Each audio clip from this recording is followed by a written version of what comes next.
Everyone, welcome back to my channel. অঙ্কিতার রূপতে তোমাদের অনেক অনেক স্বাগত আর অনেক ভালোবাসা। তো কালকে বিকেলে মাসির বাড়ি থেকে এসেছি 3টে 3:30 নাগাদ। তারপর কোনো ব্লগ শ্যুট করা হয়নি, আজকে ঠিকমতো ব্লগও দিইনি, তোমরা দেখতেই পেয়েছো।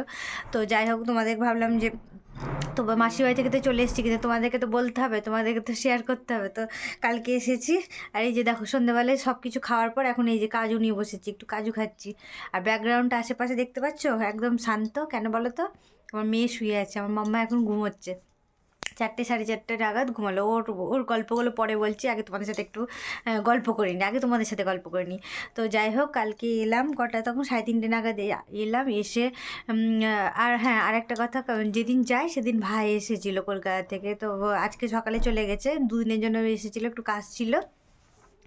তো ও যতবারই আসে, আমি এখানে থাকলে ও যতবারই আসে আমার জন্য চিকেন প্যাটিস, পনির প্যাটিস এসব মাস্ট আনবে। আমাকে বলবে, দিদি কোনটা খাবি? আমি যে চিকেন প্যাটিসই আনবো, কিন্তু ও চিকেন প্যাটিস আনবে, পনির প্যাটিস আনবে, জানি যে দিদি খেতে ভালোবাসে। যাই হোক, আনে। তো প্রত্যেকবার মতো কালকেও কালকে এনে রেখেছিলো। তো কালকে সেটা খেয়েছি। আসার পর মাসির বাড়ি থেকে আসার পর চেঞ্জ করলাম, মুখ হাত পা ধুয়ে চেঞ্জ করে তখন ফ্রেশ হয়ে চিকেন প্যাটিস খেতে খেতে ভাইয়ের সাথে একটু গল্প করলাম। গল্প টল্প করে তখন কটা বাজছে, 5টা। তখন সোনা আমাদের কান্না করতে লাগলো ঘুমানোর জন্য, যেহেতু দুপুরে ঘুমোয়নি। দুপুরে যেহেতু 3টার সময় এলাম, 3টে 3:30 সময় পৌঁছে গেছি, দিয়ে 5টার সময়কে ঘুম দিলাম। তো আমি আর কোনো কিছু ব্লগ করবো না, একদম টায়ার্ড হয়ে পড়েছি, তো কোনো কিছু শ্যুটও করিনি। তো আজকে যেহেতু শুক্রবার, তো সকালে স্নান টান হ্যাঁ, কালকে রাত্রেবেলা ডিনার করেছিলাম চিকেন বিরিয়ানি। তো ভাই এনেছিল, ভাই বলে, দিদি কালকে তো চলে যাবো সকালে, তো বিরিয়ানি খাবে? আমি যে নিয়ে আয় তাহলে। তার বিরিয়ানি তো না কখনই করবো না, যেহেতু আমার ফেভারিট অল টাইম। মানে পেট ভরে যাবে কিন্তু মন ভরে না। আর মাম্মাও খেয়েছিল, তোমাদেরকে বলি, জানো সোনা মা, কী বলবো তোমাদের, মানে তোমাদের শুনলেও বিশ্বাস হবে না। প্লেট থেকে ঢেলেছি, বুঝলে, বিরিয়ানিটা দিয়ে মাম্মা আমাকে বলছে, মা এটা বিরিয়ানি, আমাকে একটু দাও দাও। আমি বলছি, তুই কী করে জানলি নামটা? এটা বিরিয়ানি, এটা বিরিয়ানি। আর চিকেনের লেগ পিসটা দিয়েছে, বলছে এটা চিকেন। তো যাই হোক, ও যে কী করে জানলো, মানে নিজেই জানি না। হয়তো তোমাদের দাদাভাই নিয়ে যায় রেস্টুরেন্টে, তখন বিরিয়ানিটা বেশি অর্ডার দিই, হয়তো তখনই মনে রেখেছে। আর মানে পাকা বুড়ি তো, সবই মনে থাকে ওর। তো যাই হোক, ওই একটু টেস্ট করেছিল, আর বিরিয়ানিটা খুবই সুন্দর ছিল, খুবই সুন্দর ছিল, এত টেস্টি ছিল। তো ওটাই রাতে ডিনার হলো। তারপরে আজকে তো শুক্রবার, তো সকাল স্নান টান করে তখন কোনো কিছু খেয়েছি, যেহেতু বাসি বাসি গায়ে কেন খাই না, শুক্রবার সন্ধ্যের সময় পুজো করি জানোই। তো স্নান টান করে খাওয়া দাওয়া, কফি করে দিল। কফি খাওয়ার পর তখন সকালবেলা মা ব্রেকফাস্টে লুচি করেছিল, আর শুকনো শুকনো করে আলু মটরশুঁটির তরকারি করেছিল, তো সেটাই খেলাম। আর মাম্মা আজকে দুপুরে খায়নি, কারণ বলছি, ও উঠলো 11টা 11:30 উঠলো, উঠে দুধ দিয়ে কর্নফ্লেক্স খেলো। দুধ কর্নফ্লেক্স খাওয়ার পর তখন 12টা 12:30টার সময়, যেহেতু মা দেখেছে লুচি করেছি, হটপট খুলে মা বলছে, দিদুন লুচি দাও। আমি বলছি, খাবি? তো বলছি, খাবো।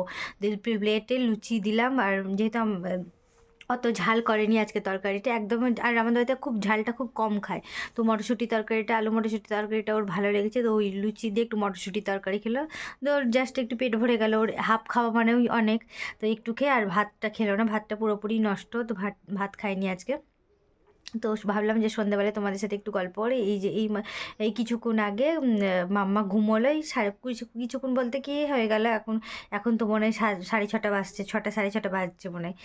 তো ও মাম্মা ঘুমোলো তখন কটা, 4:30 ঘুমোলো। আমি তখন বললাম যে আর ঘুমোবো না।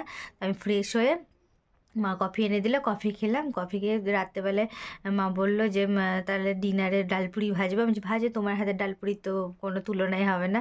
তো যাই হোক, গরম গরম ডালপুরি আর আলু মটরশুঁটির তরকারি আছে, মা বলে সেটা গরম করে দিবে। আর আর কি জানেন, নলেন গুড়ের পায়েস। আর এখন তো শীতের দিন নলেন গুড়ের পায়েস তো মানে দারুণ, মানে চিনির ভালোই লাগবে না, এখন শুধু গুড়ের পায়েসই টেস্টি। তো ওটা ওটা দিয়ে রাত্রেবেলা ডিনার হয়ে যাবে। তো ভাবলাম যে একটু তোমাদের সাথে শেয়ার করি, যেহেতু শর্টস ব্যাকগ্রাউন্ডে বাবার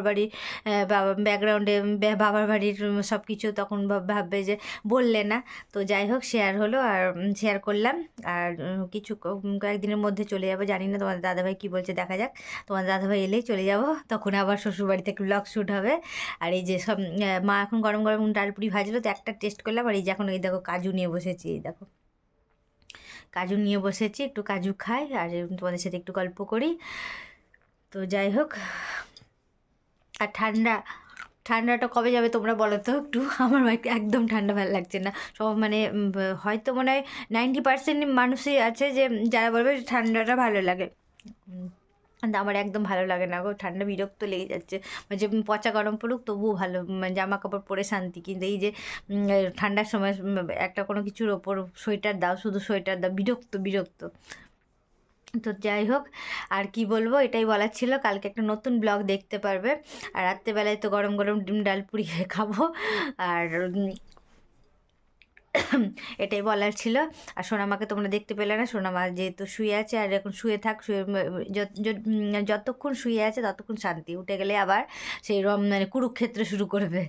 তো চলো, আর হ্যাঁ আরেকটা কথা তোমাদেরকে বলি, যে যারা নতুন ভিউয়ার্স আছো তাহলে প্লিজ আমার চ্যানেলটাকে সাবস্ক্রাইব করো, শেয়ার করো।